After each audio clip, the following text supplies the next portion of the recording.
All right, everybody, welcome back. Lately, it seems like everywhere you turn, there's more news about earthquakes and tsunamis, especially in the Caribbean. Yeah, it's been pretty intense. It really has. I mean, just think about all the terms we're seeing: USGS, tsunami warnings, and then specific locations like the Cayman Islands and Puerto Rico keep popping up. It's a lot to process, right? Absolutely. And it's not just the sheer volume of information, but the gravity of it.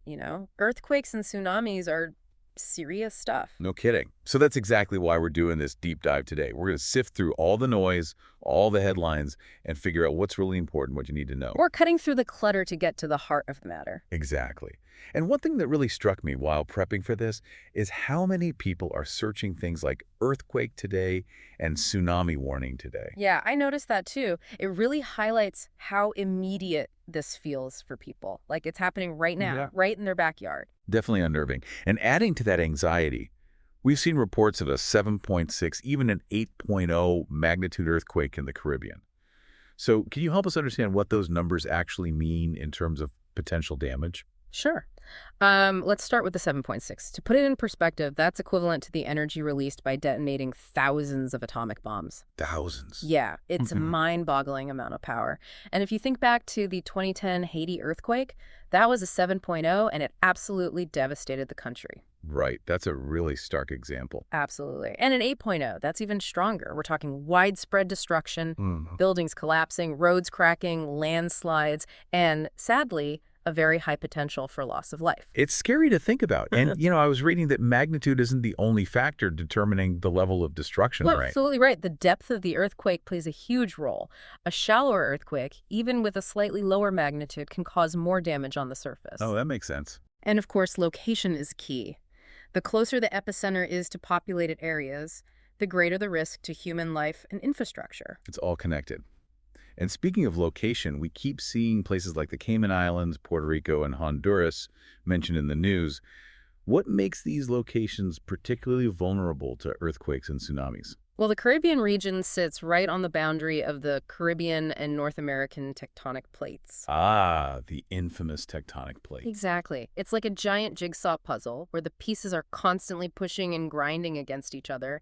This makes the entire region incredibly prone to seismic activity, meaning earthquakes are pretty much a fact of life there. So like a geological pressure cooker. Pretty much. And when those earthquakes happen underwater, they can displace enormous amounts of water, which is what causes tsunamis. Right, the dreaded tsunamis. And unfortunately, islands like the Cayman Islands and Puerto Rico, being surrounded by water, are especially vulnerable to the destructive force of these waves. It's like they're right in the bullseye. And that brings us to all the different warnings we keep hearing about. Tsunami warning, tsunami alert, tsunami advisory. Can you break down what these terms mean and, more importantly, what people should do when they hear them? Of course, a tsunami advisory is the lowest level of alert. It means a tsunami is possible, but it might just cause unusually strong currents or waves a bit higher than normal. So it's a heads up to be cautious, but there's no need for immediate evacuation. Okay, so pay attention, but don't panic. Exactly. Then we have a tsunami watch, which indicates a potential tsunami threat, meaning dangerous waves are possible. At this point, you need to stay informed and be prepared to take action if necessary. Got it. So advisory is be aware, watch is be ready. What about warning? A tsunami warning is the highest level of alert. It means a dangerous tsunami is imminent or already happening. When you hear this, you need to evacuate immediately to higher ground or inland. There's no time to waste. It sounds like understanding these warnings could be the difference between life and death. It really could. Every second counts in these situations. This deep dive has been truly eye-opening. We've explored the connection between earthquakes and tsunamis, the incredible power packed into those magnitudes, and the specific vulnerabilities of the Caribbean region. It really makes you think, how can communities and individuals better prepare for these events? You've hit the nail on the head. Given the frequency of earthquakes in the Caribbean, preparedness is key. We need to be proactive.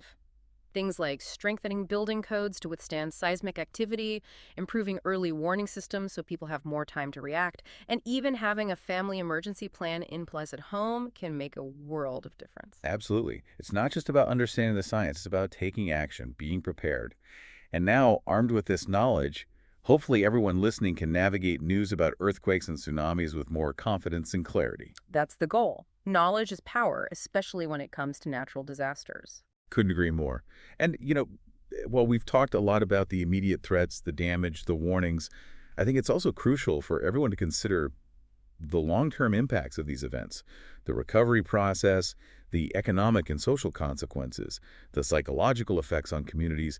These are all things that linger long after the initial disaster. So as you continue to follow these stories, I encourage you to think about those aspects as well. It's all part of the bigger picture. Excellent point. It's about the whole story, the human impact as much as the scientific one. Exactly. Well, folks, we've covered a lot of ground today. And as always, we hope you found this deep dive informative and, most importantly, empowering.